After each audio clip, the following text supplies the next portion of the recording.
2001, Newsweek named him a premier civil rights activist in the U.S. for his efforts to repeal the use of secret evidence in immigration courts.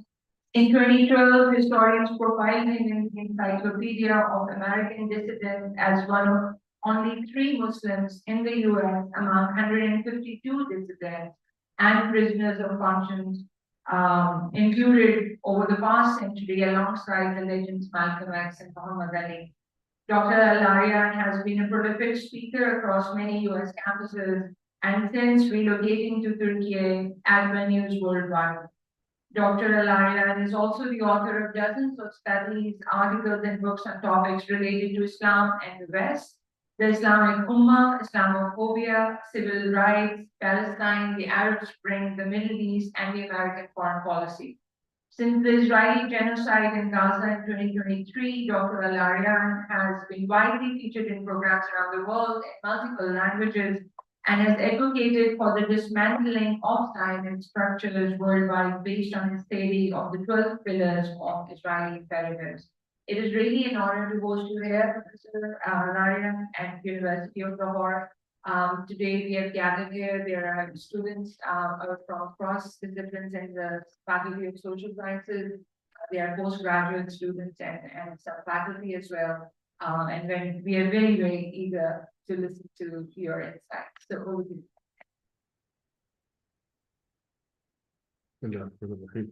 Thank you so much for your generous introduction. Thank you all for being here today. The topic at hand here, usually I give it over 2 workshops that take 6 hours. So what I'm trying to do is to condense it into 1 hour. It's going to be a challenge. Actually, I cut down about half the slides and still came to about 100 slides. So I would have to skip a lot. So I'm relying on your ability to grasp the basic concepts. And the issue of grand strategy, of course, is an important point. Let's see here. Yeah. All right. As you see, Allah created this word, but the man turned it into this word, which is basically what we call in international politics. This is right after Australia, this whole concept of a nation state. That's what we will live in, in this system, which today numbers in the United Nations over 190 nations. And to understand, of course, how this world is being run, we have to understand that this is the world controlled for the most part by what we call great powers. And today, of course, the great power that we covered, which has been there particularly since World War II, is the United States. And then we'll take another case, which is the case of Israel, which is trying to be the hegemon in the Middle East, or in West Asia, North Africa, this region at the center of the Islamic world. Now, when we talk about the United States and Israel, everybody knows, particularly for the past 2 years, the crucial role they have been playing in trying to normalize or at least conduct a genocide that the world has not been able to stop.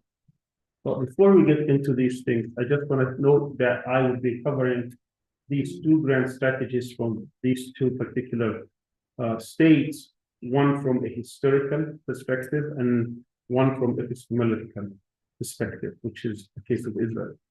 But before we get to that, let's discuss what grand strategy is, because it's very important that we understand the differences between strategy and grand strategy. Grand strategy is the highest level of strategy that dominates all other levels when considering the ultimate goals of using all the tools available for a state, including, of course, all kinds of power, military, economic, diplomatic, technological, intellectual, and even cultural power. Brzezinski, Igor Brzezinski, who is one of the icons of Western grand strategists, he was also the National Security Advisor of the 39th President, President Jimmy Carter, in the late 70s. He looked at sources of power, and he said there are 4 sources of power. military, economic, technological, and cultural. We did not talk about political power, because political power is a result of economic and military power. But it's an interesting note that he says that when he talked about the Islamic world, he said we really surpassed them on the three, military, economic, and technological, but they have an advantage in culture, which tells you a lot about the importance also of the cultural power when we talk about a state power. And when we talk about strategic hierarchy of the state, every state has a multi-layered and structured set of strategies. Starting from that, these are the lowest level tactics, operations, strategies. Particularly, the word strategy is more related to military rather than other. But of course, now it's been expanded, particularly in business strategy, all kinds of different strategies. But it goes all the way. The highest level is the level of the grand strategy. So all tactics and strategies, whether they are short term, medium term, or long term, must always be in the service of the grand strategy. In other words, for a state to have a grand strategy, we're talking about a very long period of time, sometimes even goes for decades. So grand strategy cannot just change between year to year or government to government or administration to administration. It is something that a country or a state will be working on until it achieves it, probably over many years. What guides a state when we talk about grand strategy? When a state defines its interests and principles, then the grand strategy becomes the organizing and guiding framework for the decision makers, for those who are running the state, to define and implement these policies and strategies. So, why understanding grand strategy matters? Because to understand a state's policies and strategic choices, we must first understand its grand strategy. You cannot understand US policy, any part of the world, unless you know what it's trying to achieve. Its grand strategy. And there, some people sometimes confuse foreign policy versus strategy versus grand strategy. These are three different concepts. The first one, which is foreign policy, usually gives you the answer to the question of what. What policy does the state adopt? While strategy answers the question of how. How will it be implemented? How will this state implement these policies? But grand strategy answers the question of why. Why does the state choose those policies in the first place? So if you're answering the question of what, you're really looking into a foreign policy where this is to change from administration to administration, of government to government. And when we talk about how this is being done, that's where you may have differences. But in terms of the grand strategy, if this is a great power or a state that surpasses partisan differences, then that question of why persists all the time. Very rarely it will differ until they actually achieve it, or you have a major disruptions, like a major war or major civil war or division of something, in which they rethink what their grand strategy is. What is the purpose of grand strategy? It's to define the objectives a state must achieve and its role in the international system. For great power, that is to shape the international order. For middle powers, that is to define their role within that order. And whatever it is, that grand strategy must be integrated with all its dimensions, military, economic, political, and so on and so forth. In other words, it is not just a one aspect, it's all aspects of the power of the state. Now, when setting a grand strategy, whoever is setting that, usually those who are running the state and they have the interests of the state, the welfare of the state in mind, there would be a continuous and complete and comprehensive process. It does not change, even if you have war, particularly if these wars are not altering the the meaning of that state. So it stays the same whether at war or peace, and often redefined during major societal upheavals, even such as revolutions, civil wars, and so on. And the planning and mobilization of a grand strategy leads the state to mobilize all its societal power, again, in all aspects, particularly in military, economic, and technological. And the grand strategy, one of the aspects, one of the characteristics of grand strategy is being able to balance the capabilities and objectives and ambitions. Now, if a state does not have the capabilities and all what they have is just ambitions, obviously they can't do it.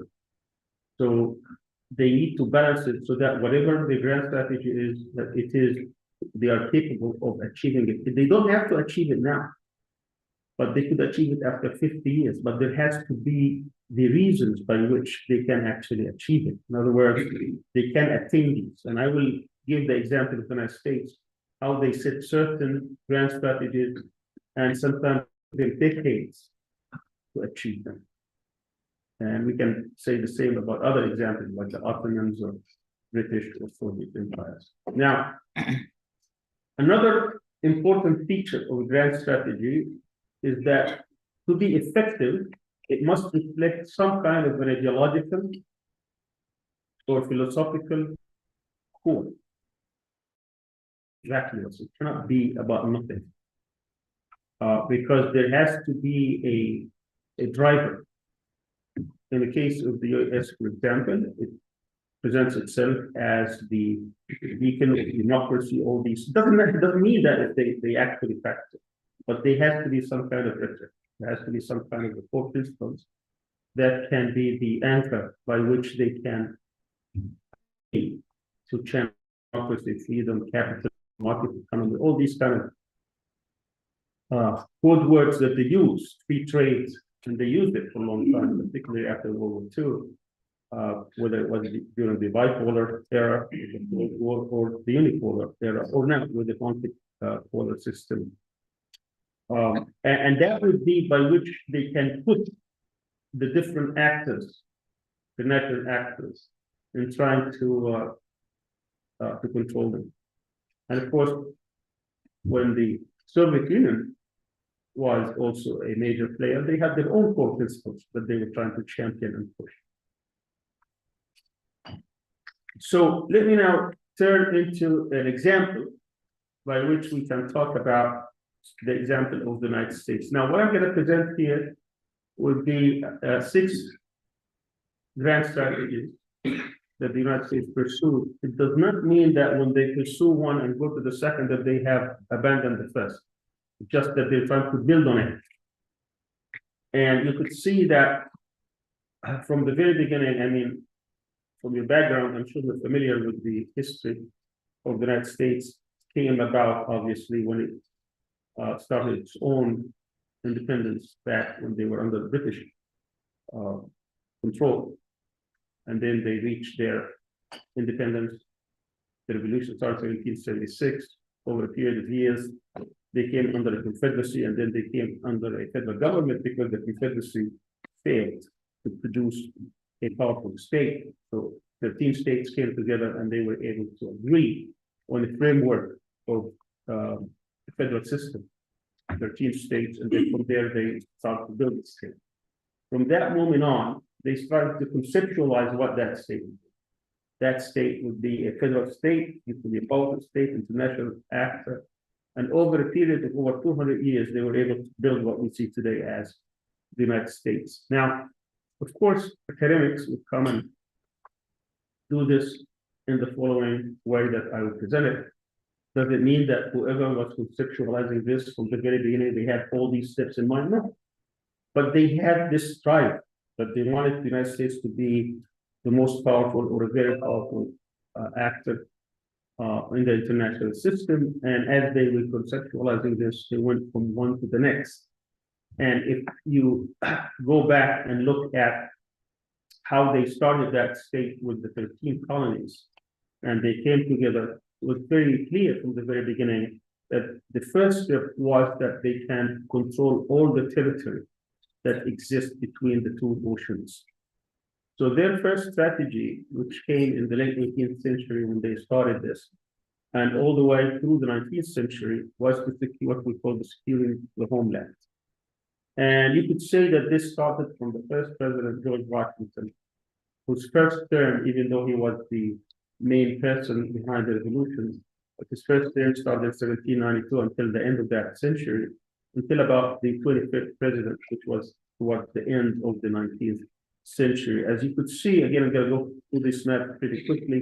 They started with 13 states on the East Coast, and they started basically going over all, trying to control all this. The most important was to get the Mississippi Basin, because that is going to secure the means of transportation, the agricultural. And you could see they had many challenges. You have the indigenous people that they have to take over, and of course they defeated them in many, many wars. These are the people, indigenous people of the land, in which they call them Red Indian, but they're not red and they're not Indians. So they were just the indigenous people. That's a mistake by Columbus. But also they had other imperialist, European imperialist powers. France was there, Spain was there, and other Portugal and so on and so forth, and of course the British. And you could see that they went through this by many means, including the purchase of what's called the Louisiana Purchase. The Louisiana Purchase was an attempt by the third President Jefferson to almost 1/4 in this area, almost 1/4 of, you can see here, 1/4 of the continental United States. He bought it from Napoleon, the Napoleonic Wars, for about $15 million. Just imagine, the United States was sold for a quarter of it. They also bought Alaska, which is actually outside. It's northern west of Canada, for $5 million from the Russians before the Communist Revolution, 1905. So they were able, and of course, they went after Mexico. Mexico was bigger than the United States and had more population than the United States. So they went into major war, and all the western and southern states on this side, they were taken from Mexico. And of course, they incorporated into this. Texas, which is one of the largest states, actually, was part of Mexico. So they went into a revolution or a secession, and they became, later on, they joined the United States. So you have all these attempts in which you could say that by the end, they were able to secure both the whole continental United States, both oceans. And that was, they tried to go north, but they failed, and it didn't matter really, because Canada has less population. It's pretty much the same system, does not pose a threat. Again, the grand strategy is how you become, how you can lessen the threats to your presence. There will be no existential threat. So now there are, the United States is the only country that's actually protected by two oceans, huge oceans. So there is no real threats on east or the west. You know, they have fish on this side and fish on that side, so it's not really very threatening. And then they defeated Mexico and they kept it weak. So the threat from the south is not that great. And of course, Canada is always been about 10 or less of the population, same system, does not pose a big threat to it. So that would have been the first grand strategy, to make sure that we consolidate. And with that, we got all the things, again, from agriculture and rivers and means of transportation, and so on and so forth. The second grand strategy, they started in the middle while they are trying to secure the whole land. And it had to do is, if we can secure this part, I want to make sure that there will not be any threats, even future threats from the south or the north. And to do that, that came through the fifth president, his name was James Monroe, and which is to dominate the Western Hemisphere. Actually, it's called the Monroe Doctrine. I'm sure you heard it. Came in 1823. 1923, if you think that it's still evolving, it's not that strong. Actually, when they had their first military confrontation with Libya, they were defeated. They were very happy to have sunk something. So they were still evolving, but they also thought ahead that not only we're going to secure the homeland and we're going to have all these territory to us, and we're going to do whatever we have to do. But also, we're going to make sure that within the Western Hemisphere, all the way to Latin America, Central America, the Caribbean basin, and so on and so forth, there will not be any European, and these are the threatening ones, colonial power. So we have to end all the presence of European military power in these areas. That will make them what we call regional hegemony. The second one is how to become a regional hegemon, is that to make sure that there's no other power that can challenge you. Why is that important? Because to become an international power and to go outside, you want to make sure that you control your region. So no one can challenge you there. That gives you the freedom and the confidence to go out. And that's basically, so that was decided very early so that they can eliminate any threats. Again, 1823, we're talking about less than 4 decades, 3 decades plus, from the time that they were established. So this went on from the 5th president until the end of the century when they started their 3rd grand strategy. And you could see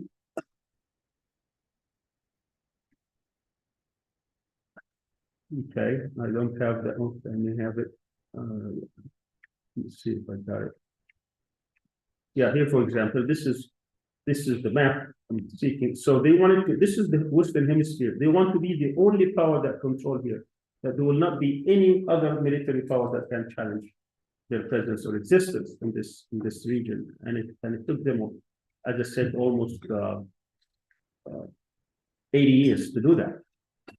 And even beyond, because one of the conditions that the US set during World War II, to enter World War II on behalf or on the side of the Allies, was for Britain and other parts. Of course, France was under Nazi occupation, but for Britain also to make sure that it will no longer have a military presence in the Western Hemisphere. Even they took that farther, even with their allies, that there would be no presence. And in the Falklands, I don't know if you remember that Falkland Island War happens in 1982. The Argentines, they have these islands of Argentina, so they had a military junta. They went and took it.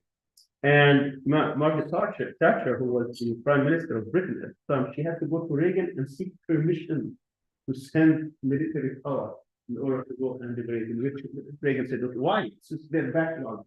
You can't just go. You know, when the owner is there, you can't just go to their property. Can we go there and liberate this?"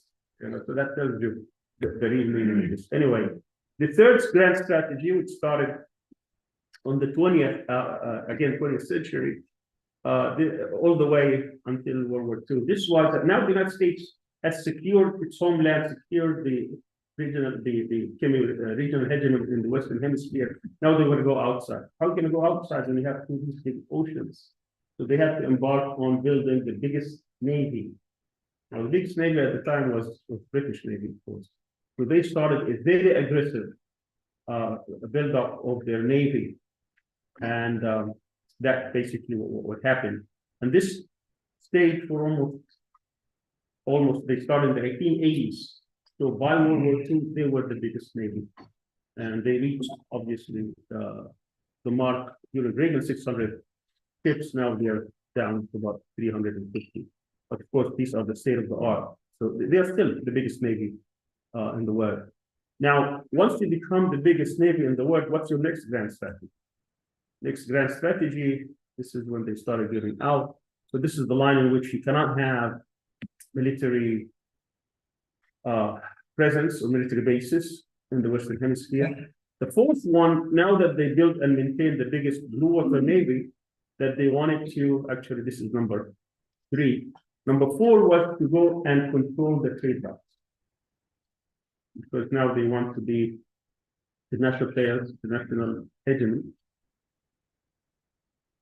And this was basically between World War I and II. So you control all oceans and trade routes. And of course, that is continuation of the grand strategy of having the biggest navy. Now, when they did that, they went out and start occupying major countries like the Philippines and all the Caribbean and many other islands around the world. I don't know if you noticed, when there is a vote in the United Nations, particularly if it involves Israel, you will find huge lopsided vote, right? 150 versus like 5 or 6. Then you go see what are these 5 and 6, and you find something very Marshall Islands, and these, some names that you've never heard of, right? All these were U.S. possessions, U.S. territories. They gave them independence. They actually they give them even their budgets. Some of them even have like 20,000 residents. Some of them, it's a few million. But they basically were occupied the United States during that period. And that's why you see, and of course, they just follow the U.S. So they went and occupied all these things. They start controlling these trade routes, and you will find that 7 of the most important 8 straits around the world are within the Summit. As an example, I'm sure you're familiar with the Strait of Malacca, right? It's in this region, actually it's an Asian region. That's where 80% of Chinese energy products go, and about 65% of their trade go, and that's controlled by the U.S. pretty much Navy. That's why the Chinese are trying to build their own water navy to challenge that. Anyways, so that was to control it, and they were able to do that. Again, I'm going quickly here. And then the most important grand strategy is number 5. I think that understanding this one will allow you to understand U.S. policy around it.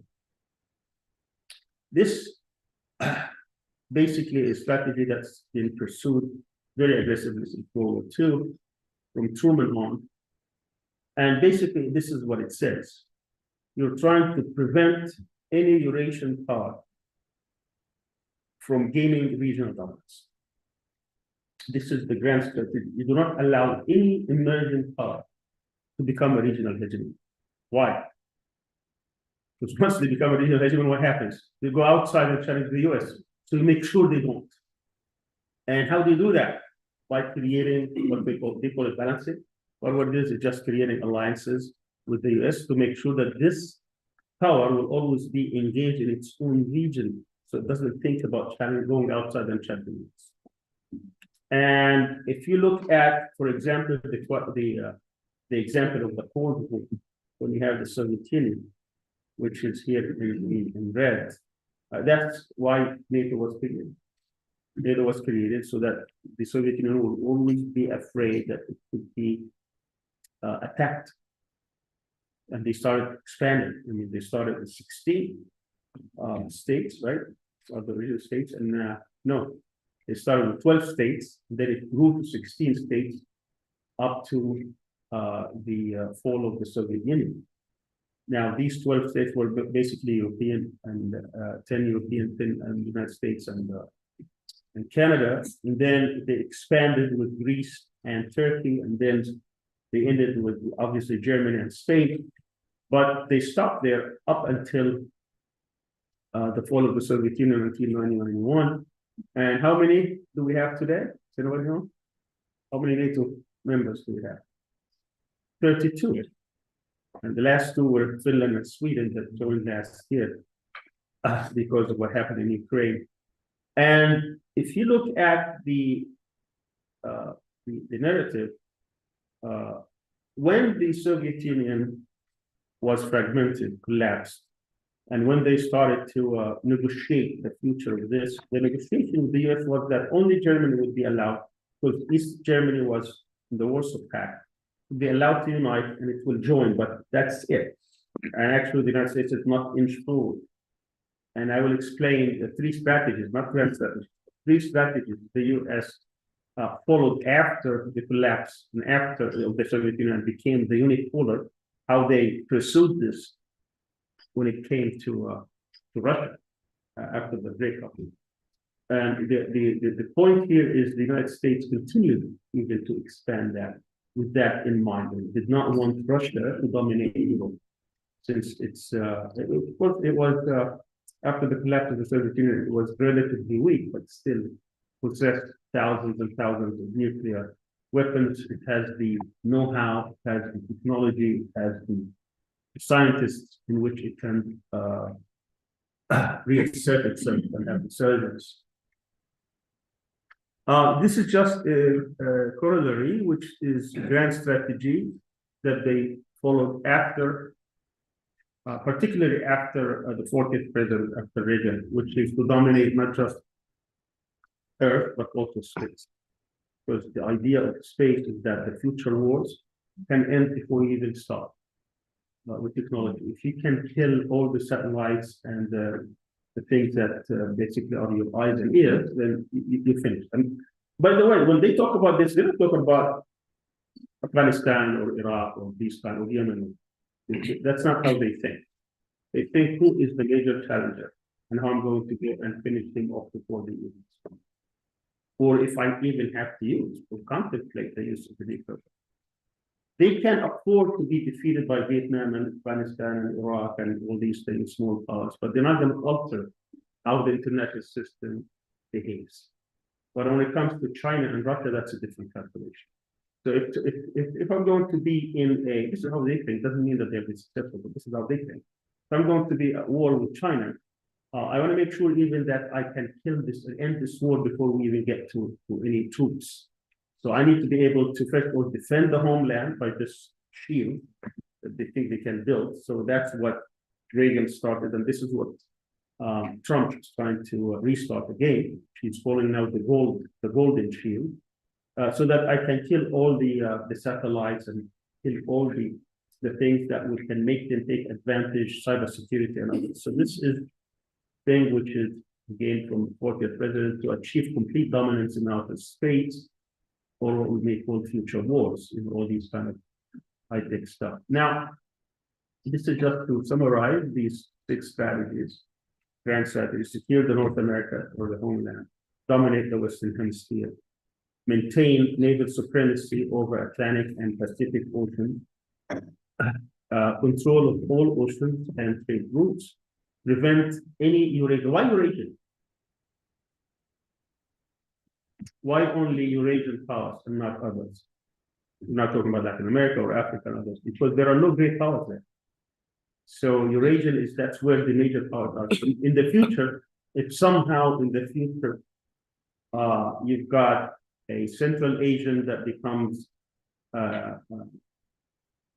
challenging the US hegemony, or challenging that it will become dominant in its own region, then it could be added to, or in Latin America or Africa. But since they don't exist, so that's where they are, their eyes is in these regions. So for the US, there are 3 main regions, which I'll explain, that they worry about. All others are just additions. Where there is and this came particularly after World War II, where you have a major or great power that can challenge it. So in Europe, that's Russia. In Asia, that's China. That's why these 2 regions are very, very important. That's where they have built their alliances. But the third one is what we call here this word, the Middle East, or the heart of the Arab world and the Persian Gulf. And the reason for this are 2. One is because of oil. Why is oil important? Development. Because it's the commodity that actually fuels development, all industry, development, technology, and so on and so forth. But there is another reason. Now, we didn't talk about the economic grand strategies. We only talked about military and strategy. US has 2 grand strategies with some economics. It wants to also dominate economically. And to do that, part of its entrance, not only into World War II, but also how it's going to be decisively, how to decisively end, was to negotiate that the US dollar become the hegemon or become the dominant currency. That came in 1944 through a system called Bretton Woods, in which it says it will guarantee that people can hold US dollar. It will guarantee that there will be a fixed price for every ounce of gold, $35, no questions asked. You give me $35 US dollars, I give you an ounce of gold. That system stayed till about 1971. Why 1971? Because it was the height of the Vietnam war. So the United States was just printing money, printing money. And of course, this printing money is not covered by gold. And some world leaders like Charles de Gaulle of France start asking, why are you doing it? You're printing this money. Do you really have gold to cover it? And after the United States wasn't able to pay back, and he says, okay, I'm going to relink it. We're no longer going to honor this system. Now, when you do this, you just keep printing money, and you don't have the ability to cover it by other means, then your currency is supposed to collapse. I mean, every country like that. I mean, look at all the countries that keep printing, including Pakistan, by the way, Turkey, Pakistan, Iran, Nicaragua, Venezuela, and so on. Even Germany at the height of its war, they collapsed, but not the United States. Why? Why are they able to print money and not collapse? Because they negotiated back, first of all, it's the dominant currency. In 1974, Kissinger, who was the Secretary of State at the time, negotiated with King Faisal of Saudi Arabia that they can only sell their oil with US dollars. Now, it is the only commodity that is international. They have about 100 million barrels a day. And if it's sold in dollars, what happens? Then everybody wants dollars. Because if China wants, or Japan, or Germany want to buy Saudi, or Emirati, or Iraqi, or whatever oil, they would have to pay in dollars. So where do they get it? They get it from the one who prints the dollars. So who is the real owner of the oil fields? Yes. And they put also conditions on it. One condition, it has to be sold in dollars. And two, all your surpluses have to go back where? Back into the US. See, so they got it. That's why the currency does not collapse.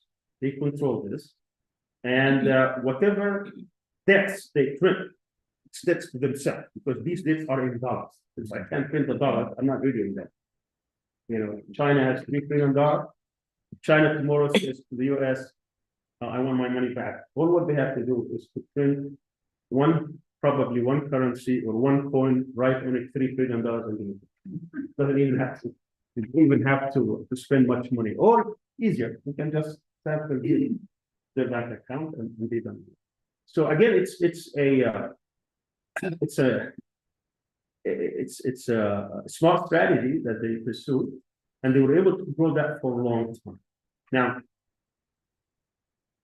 to be able to control this, that means this region becomes extremely vital. So they're not going to allow any major power, such as Russia, obviously Soviet Union before that, or China, to penetrate. So when the Chinese came with this idea of the Belt and Road Initiative, the United States thought of something else, which came a few weeks before the Ponelux, actually, which was called the India, Middle East, European Economic Corridor. We can talk about that maybe during the Q&A. Anyway, so that's basically what it is. So what becomes then, now that they've lost, obviously, the ability to convert dollars to gold or gold to dollars, then they have to control this region. So this region becomes extremely important. It cannot allow others to come in because it's extremely rich, and that it fuels world economy. So they have to control it. But there is another reason, which is Israel, which is a whole other discussion. And I will do that. I'm almost out of time. I was saying the second half, but I'm not done already. So anyway, so we will talk about that also a little bit, why that's important. Okay, all right. Let me then skip a lot here. This is how the sources of power, they have 800 bases around the world. This is how they control the world, actually, through these commands. They have 8 commands, actually. One of them is the United States. This is how they control the region. Now, if you look at the orange one, this calls CENTCOM. CENTCOM, Central Command, controls about 20 countries, all the way from Egypt to Afghanistan. And in 2020, Israel used to be an associate member of NATO because it's considered by many people in the region as the enemy, but Trump tried to reintegrate it. So it was now became full member, particularly after the so-called Abraham Accords. and they became full member of CENTCOM. Now, that means part of the whole military strategy of how they rule the region. Okay, I'm gonna skip also the different grand strategies of how they use it.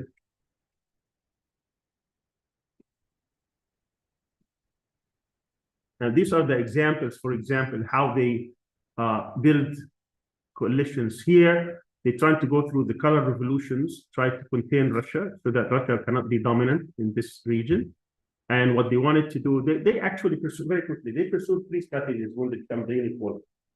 Unipolar meant that they're going to be after the collapse of the Soviet Union, that they are the only power. So they pursued, when you are a unipolar, then you can pursue reckless strategies. And if they fail, you don't pay lots of cost. But if there is another great power, and you make a mistake, that they can gain. So the United States between 1991 and 2016, 2017, first Trump administration, they pursued three strategies, not grand strategies. And all of them were about how they can maintain this hegemony. Now, the grand strategy is to maintain your hegemony. So you don't allow others to become regional hegemonies. Not only do they want to become a regional hegemony, which no one is challenging them in the Western Hemisphere, but also the world hegemony. So in Europe, they went by expanding NATO, pushing eastward so that they can contain Russia, change the regimes, and they were able to do that over the so-called color revolutions, hoping that eventually it's going to catch up in Russia, maybe fall the regime, and then they can become part of this, and they could actually contain it completely. And of course, I don't have the time to go through the whole analysis, but it ended up with the Ukraine war because Russia reasserted itself under Putin. They wouldn't go for it, and we ended up with this. So it really failed. And now, yesterday, Trump announced a plan, 28-point plan, in which he's basically going to concede almost a quarter of Ukraine to Russia so that they can shut down this war. So that strategy failed. On the issue of China, I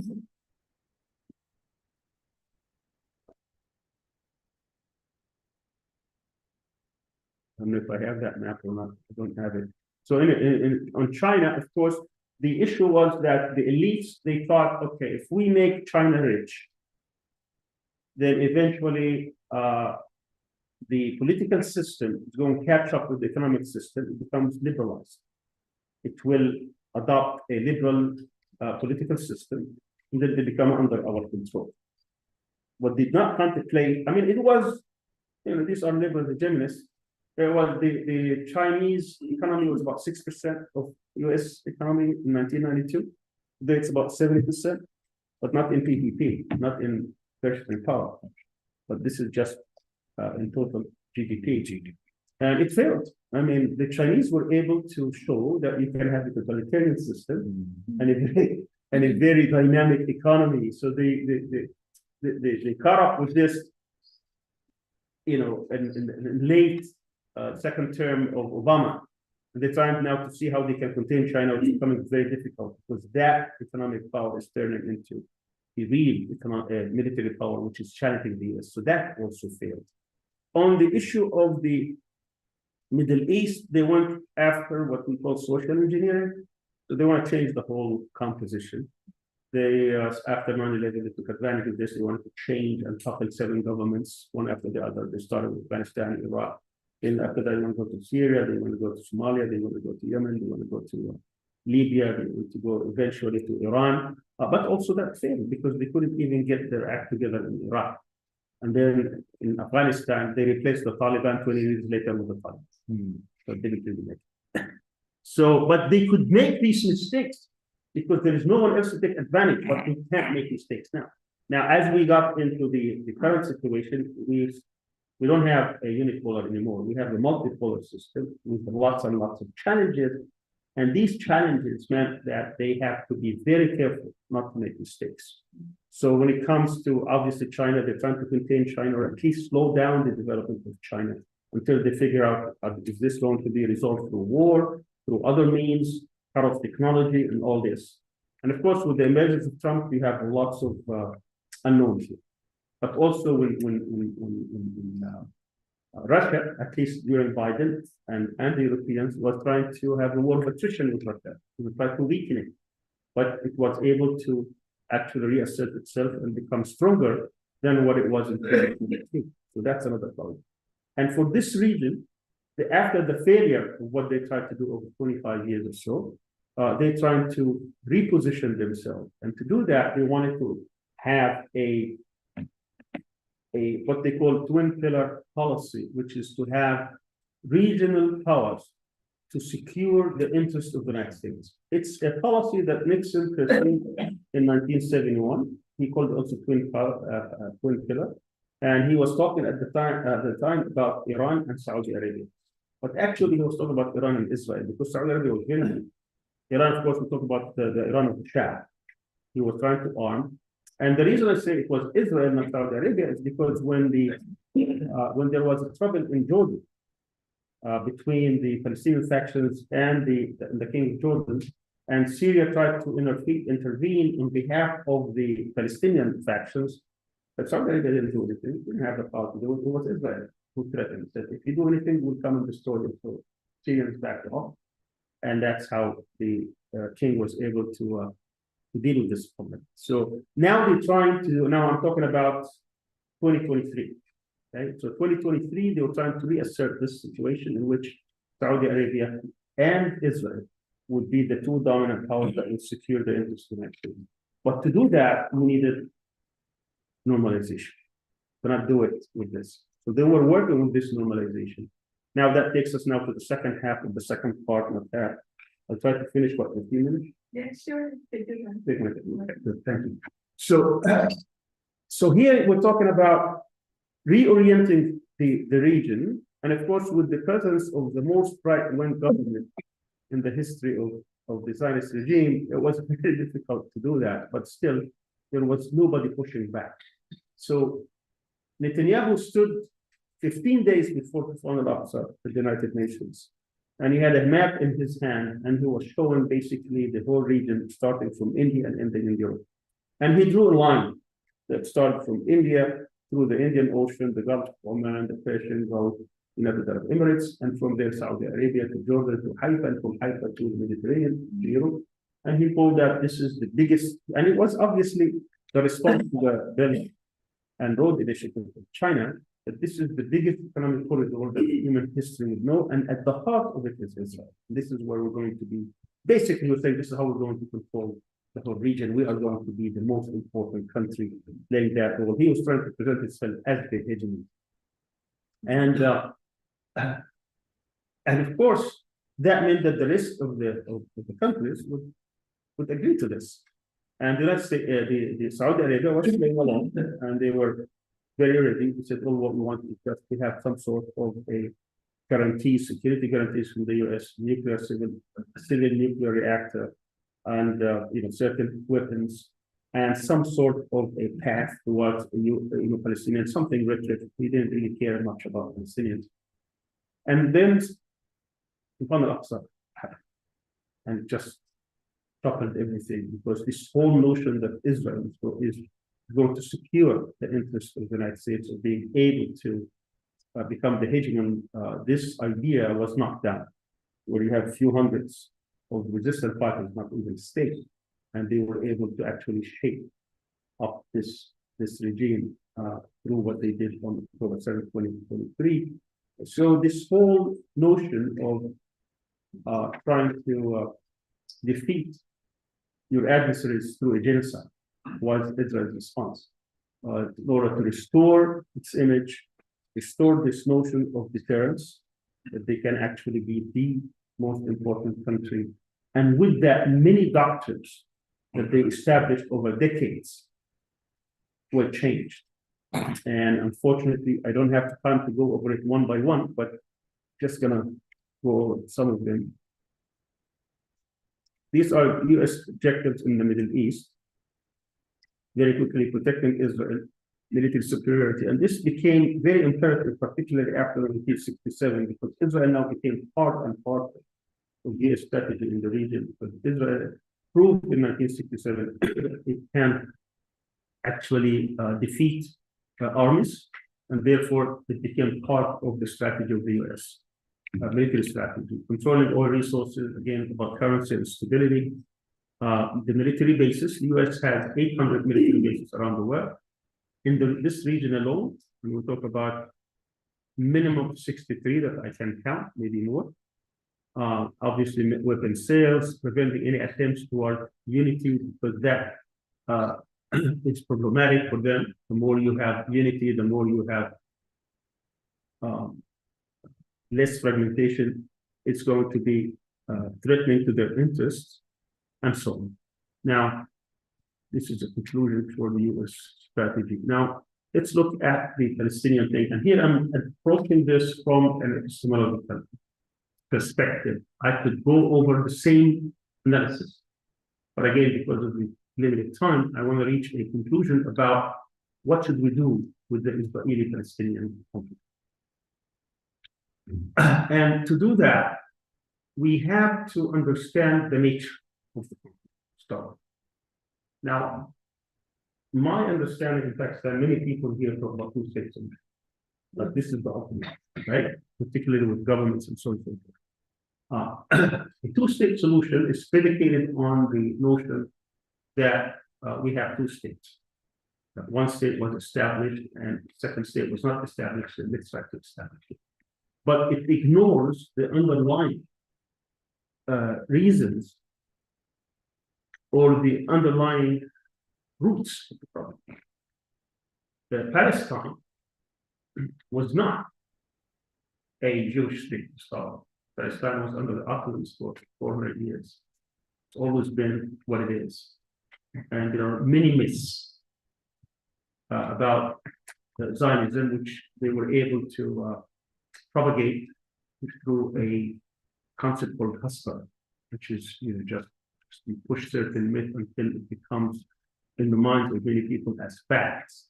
And then through military power, sheer military power, they tried to establish a state that came through violence, brutal violence, terrorism, with the full notion of that, what that means, and through obviously the support of imperialist and colonial powers such as Britain and then later the United States. Now, we don't have time to go through the history, but you certainly, I'm sure you're aware of it, that this is not based on any notion of justice or even international.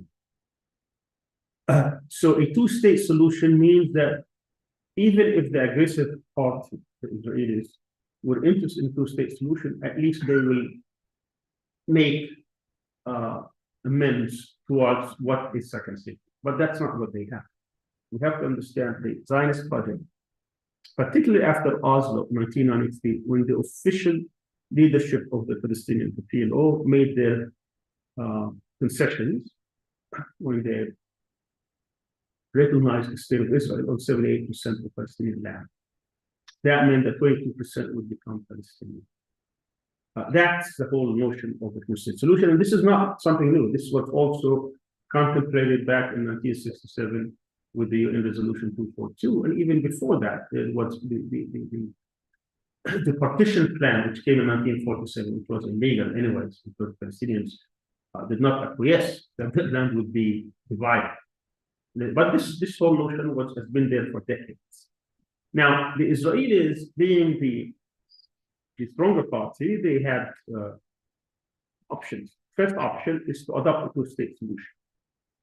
So to them, they want to be Jewish, they want to be called democratic, and they want the land.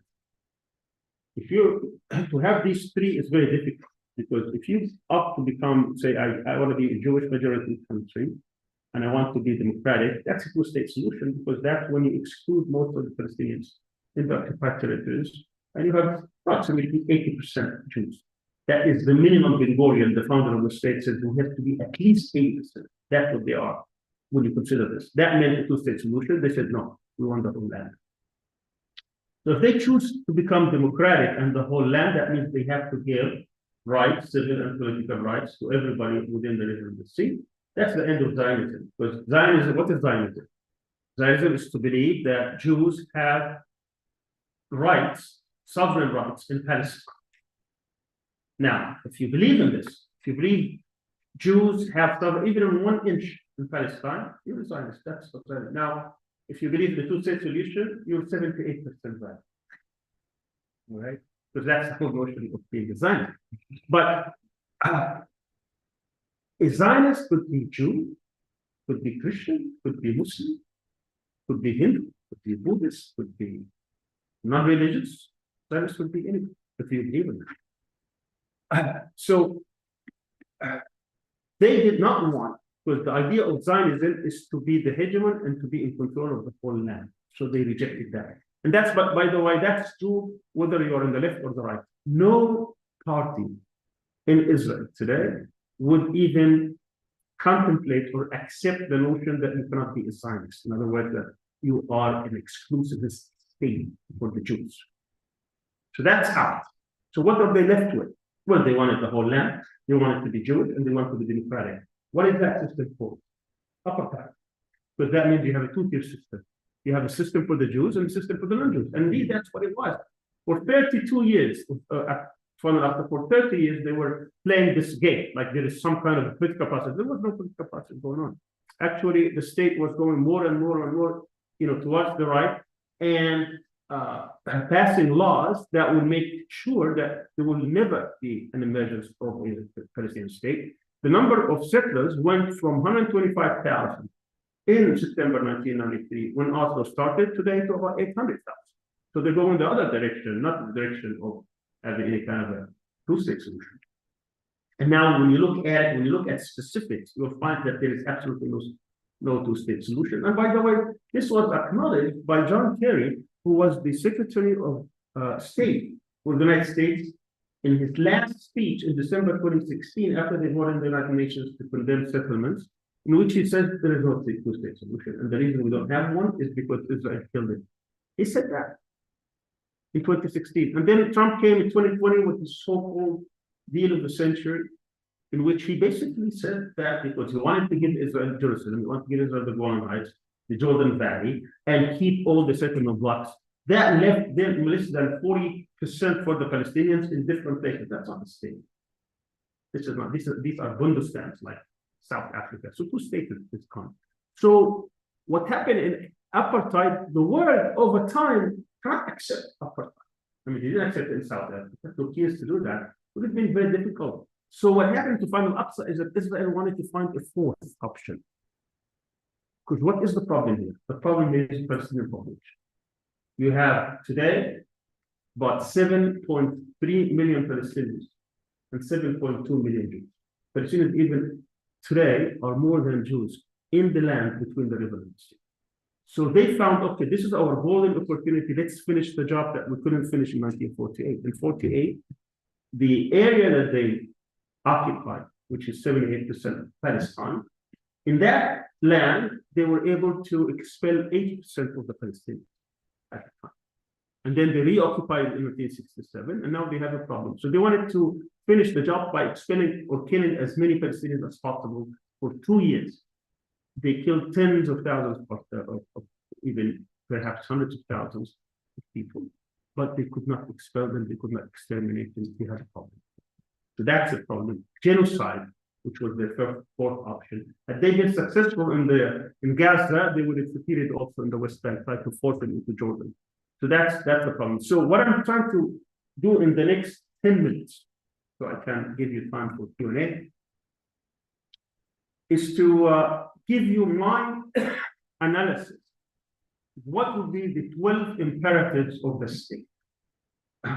Because my solution of what I'm offering, I'm not the only one, but that's what I'm highlighting, is that we cannot deal with Israel as a state. We cannot accept Israel as a state, particularly after we saw what we saw in the genocide. Israel cannot live as a normal state. Israel wants not only to become the hegemon, that's their grand strategy in the region, but it want to make sure that every other party, every other country, every other state in this region is weak, fragmented, unable to challenge it in any way, shape, or form. If in the past they were infiltrating these states to make sure that they don't have the power, now they're no longer only looking at intentions, they're looking also at capabilities. So if Syria changes governments and the new government is friendly to the West, friendly to the US, and willing to be friendly to Israel, they're not going to go up. They're going to go after its capabilities. And for Israel, Syria, the best outcome is to fragment it into 4 states. Will guarantee it will never become a threat. So we need a Druze state, we need a Kurdish state, we need an Alawite state, a Sunni state. For Iraq, they've been working for a long time. We need a Shia state, a Sunni state, Kurdish state. If they can get away with it, we want Pakistan even to be fragmented further. And we can get the help of India with that. Let's have a Baluchistan, let's have a Punjab, and so on and so forth. If they can go after Libya, let's have West Libya and East Libya, Haftar and Libya. Sudan, we've been working on the fragmentation of Sudan. Sudan took its independence on January 1st, 1956. Since 1957, they had a working group within the Mossad, their intelligence agencies, and the foreign ministry, how they can break up Sudan. And by 2010, that happened. See, they were working on this for 50 years, over 50 years. How do I know this? Because when the president of South Sudan visited Israel, the first country that he visited after seeking independence, he went to Israel. And next to him was a person, and I saw this, on TV, in which he was giving a speech on the tarmac at the airport. And he said, if there is one person we should be thanking about our independence, it is this person. Who was this person? He was the station chief of the Mossad for decades in Juba, which is the capital of South Sudan. So Kurdish state, they want a Kurdish state. So the whole idea of Israel is that to be the hegemon, to be in control of this region, we need to break it up so that they will always be weak, always be exhausted, always be unable to defend themselves. They will become the hegemon. That's how they look at this. So that means that every country becomes a threat. Every country is under threat. No country is safe, despite what people tell you. They've been after Pakistan for its nuclear power since the very early days. And I was in the United States at the time, and I could see how they were moving, and they couldn't. Actually, had they had the capability of bombing the nuclear facilities in Pakistan at that time, they would have done it, but they just didn't have the capability to do that. So they tried to contain it, and obviously, I asked this question to Professor Rabia when she visited us a few weeks ago. Now, most Pakistanis, the elites at least, they think, okay, our nuclear program is only about India. That's how we get away with it, with all the I'm not good Israel, So how can we get that? So that's a different story, a different conversation that we have to have. But that's how, it's limited, really. This is about confronting the Indian threat, since they also are nuclear power. The point I'm trying to make is Israel is a threat, not just to the Palestinians. Because in their mind, their understanding, they cannot survive unless they are more powerful than all the states in the world. And their strategy is to make sure that this region will always be fragmented, will always be weak, exhausted, unable to unite, unable to advance in anything. And if you try, they will come after you. So what I would like to say is that we need to transform our understanding of the Palestinian situation. This is not a Palestinian problem. What we're facing is an Israeli problem. And when it becomes an Israeli problem, it's your problem, not just mine as a Palestinian. Because Israel is after you, after Turkey, after Iran, after Algeria, after every major country. And when you go and study its behavior throughout the 7-8 decades, it was there. It's going to be after all of us. And therefore, we need to reorient our understanding that this is an Israeli problem that needs to be resolved. Ben Gurion in 1937 was given a lecture in New York to a group of Jews. And Zionism was not popular in America until after 1941, so it wasn't at the time. And someone asked him, how can we measure the success of Zionism? He said, when we transform the Jewish problem into an Arab problem.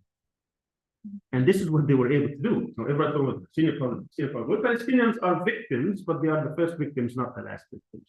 So we need to we bring back this. The problem is the Israeli problem is trying to be the hegemony and trying to rule over. Now, I'm going to go very quickly over my 12 pyramids. So I tell people this is Israel. Like a building. It is set on 12 pillars. These are its sources of strength. As long as these exist, Israel will exist. So to confront Israel, this is not about Jews versus Muslims. This is not a religious problem. Okay, and I can give you all the arguments, religious arguments, that this is not a religious. This is not a religious conflict.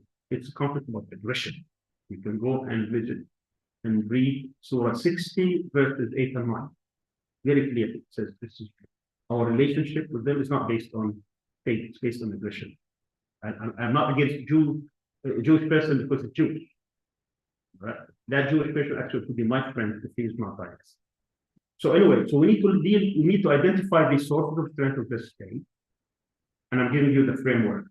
Then we have to see what strategies they maintain to keep these 12 pillars or 12 imperatives intact or strong. Then we need to develop counter strategies. And once we understand these counter strategies, then we need to apply these counter strategies worldwide. That means we have to build a global movement that can confront the Israeli problem. Over time, these 12 columns in which this building is set on will be weakened and weakened and weakened until enough of them collapse and the whole thing will collapse. That's the idea. Anything else is not going to work. To take on state, all these things are just interim things that politicians use to use, and we can go over endlessly through this. We have to get to this problem from its roots, that this is a Zionist structure. These are racist, supremacist, aggressive. They're trying to take over the whole region. They're trying to replace certain people with other people, and we can go around and describe what that is. That is not acceptable, which would not be acceptable to any person. So what are these 12 imperatives? Again, the end goal is to dismantle the whole Zionist project and system and institutions by having worldwide solidarity movement to support this. It's actually going to save Judaism from Zionism. Judaism as a faith has been replaced. They replaced God from the Judaism, from the Jewish tradition, and Israel became their God. So these are very quickly, exclusivism, which is exclusively for the Jews. That's their strategy, that this Palestine will only have Jews. Counter strategy is to make sure you get out as many Jews as possible. They failed, by the way. There are about 16 million Jews around the world. They have less than half in Israel after 8 decades, even after a century and a quarter from Zionism. So that they haven't been successful fully, but that's the idea. The second imperative, these are the populations. To exclude as many Palestinians from their pocket. So our strategy is to make sure that Palestinians stay. So for Palestinians, their most important objective is to stay on their land. All what they want from this is to stay on their land. For the resistance movement, just make sure Palestinians stay on the land. That didn't go. That to keep that conflict going. Otherwise, there is no conflict to work on. So exclusion is there. So we do counter strategy. The third is expansion and colonization. So two have to do with people, two have to do with the land. And that's what they do. They expand. They don't have a border, they expand, colonize, settle, expand, colonize, settle. And then number 4 is to have, see, this is, for example, how they want it. So if you go on the left-hand side, by the way, in 1947, when the partition was taking place, there was a commission that went there. The Jews only owned 6.5%. This is after 30 years of British mandate, in which they were giving grants and gifts, and they were trying to buy land, mostly from feudal people who were not even Palestinians, mostly Lebanese, because during the Ottoman, the local Palestine was part of the Beirut province. Okay, after all these things, they only owned 6.5%, and they allotted to them 55%. Then after 67, they got, of course, the whole thing, and now we could see just a few here and there. The number 4 is to create facts on the ground. just to give you an example of how that was. Now, you heard about Tufan al-Aqsa, October 7th. It said the periphery of Gaza, right? And they said the first time the Jewish state was attacked on its own soil. Now, after the armistice of 1941, after 1948, Gaza's area was 565 kilometers square. What is it today? Is it 365? So what happened to these 200? I mean, even the war ended, Gaza was 565 kilometers square. Now it's 365. These 200 kilometers square is where actually Tufan al-Aqsa took place. Now, in between the end of the war between Egypt and Israel, January 1949 and February 1950, this was under Egyptian control. And it was part of the Palestinian, part of Gaza. So during that time, Palestinians who were driven to Gaza became triple its population. It was almost 300,000 of the Palestinians driven out, including my parents and their parents. They went to Gaza. Now, there weren't any kind of fences, any kind of defenses, so they would go at night to their fields, to their towns, to their villages, their ghettos, and they would encounter Jewish soldiers and Israelis. So they would kill them. And Israelis, what they would do? They go and take revenge with the Egyptians. So the Egyptian officer, his name was Mahmoud Riyad, later became Minister of Foreign Affairs in Egypt and also the General Secretary of the Arab League. He had an agreement with the Israeli general at the time in which he said, okay, let's create a buffer zone of 200 kilometers. And then there were no Palestinians to come here and no Israeli to come here, so that we will end this problem of trying to encroach on you.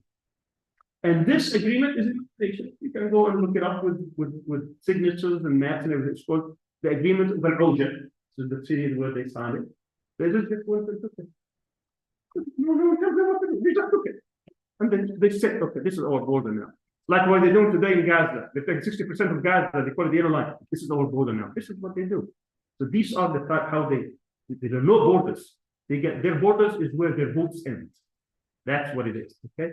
So this is number 4. Number 5, very quickly. So now, and you could talk about settlements. I mean, look at the West Bank. Start 500 square kilometers. Today, Palestinians are only 18%, actually. The rest of them is just checkpoints and others. Number 5 is to create a garrison state, a military state. Every single able body between the ages of 18 and 45 for women and 18 and 50 for men are soldiers in the state. Okay, so we need to look at. So one way, obviously, to look at is to make how we can encourage Israelis not to be in the army. So these are the type of counter strategies we come up with. And number 6 is to develop a military doctrine, which is overwhelming force against all enemies. This was hit hard by the Tufan al-Aqsa. Don't have time to go over it, but this is very important to understand. Number 7 is to maintain a monopoly of nuclear weapons. That's why it's so important for them. Because if they have nuclear weapons, no one can challenge them. That's what they get nervous when Iran's trying to develop. That's what they get nervous that Pakistan has one. And believe me, they will never sleep until they find a way to dismantle your nuclear. Obviously, you're very, very much aware of this. I don't have to tell you. But that's how they think. All right. Now, number 8 is to build the most efficient, sophisticated, and ruthless security apparatus and intelligence operations needed to control populations of the territory, Palestinians all over the world, and beyond. So there's so much to be said about that. And you could see what happened with the pages in Lebanon and how they infiltrate. There was a new book that called The Sword of Freedom by their former Mossad agent. He said, basically, they infiltrate every country. And he says, we have things, if I tell you, you'll be surprised. They have so many technology companies around the world. They own the Mossad owns, and they were able to sell it to major countries at discounts so that they can infiltrate. So you need to check your basic things. Sometimes it could be telephones, could be pager, could be whatever it is, even walkie-talkie, that they're able to, and the problem is most of these things are owned by militaries, so people would have access to them, and they have access to them. Number 9, now the next 2 have to do with international, and the last 2 with regional, is to link tightly with an international power and benefactor. They have a history of that when they started with Britain, and now, of course, with the United States. Number 10 is about Jews to have the most important is to keep world Jewry on their side. That's why it's very important that we differentiate between Zionists and Jews. Okay, a lot of Jews are on our side. They are non-Zionists. Make sure that we have that distinction today. Very, very clear in the United States. There are many Jews who are actually activists on campuses and other places. The last two as regional is to keep the enemy divided and fragmented in the Middle East and beyond. I talked about that a little bit, how they try to break up all major countries. And number 12 is to be the world hegemon. By the way, this is a map. They wrote a paper in April 1982, how they're going to break up this region, I mean the Middle East, into 43 countries. And to control. And finally, the last one, which is to become the regional hegemon. Now, we can certainly work on all these things in terms of the counter strategies so that we can work on the dismantlement. This is the end goal, as I said.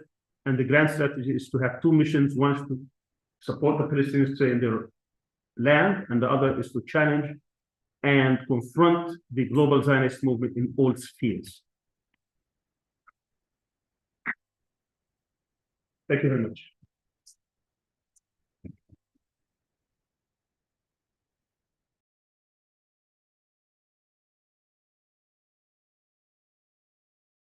You really got and you really a lot about fragmentation, further fragmentation, and the Israeli strategies.